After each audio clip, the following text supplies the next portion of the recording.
संभाव्य गोष्ट आहे, पण आम्ही सगळे आपसात बसून ते संपुष्टात. मुंबईमध्ये शरद पवार यांची राष्ट्रवादी नेमकी कोणासोबत आहे याचा संभ्रम सध्या वाढतोय, कारण पवारांसाठी जागा सोडलेल्या आहेत असा दावा संजय राऊतांनी केलाय. तर आता शशिकांत शिंदे यांना प्रश्न विचारा असंही राऊत म्हणाले. पवारांना सुटायला हव्या होत्या, त्यामधल्या काही जागा मनसेकडे गेलेल्या आहेत, त्यामुळे पवारांनी आता राज ठाकरेंसोबत बोलावं असा सल्ला संजय राऊतांनी दिलाय. उद्धव ठाकरेंच्या शिवसेनेकडून मुंबई महानगरपालिकेसाठी 102 उमेदवारांना एबी फॉर्मचं वाटप करण्यात आलंय.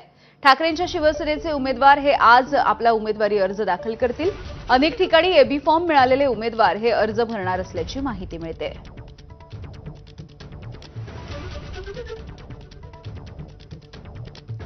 तर मुंबईमध्ये ठाकरे गटाकडून आतापर्यंत 102 जणांना एबी फॉर्म देण्यात आलेले आहेत.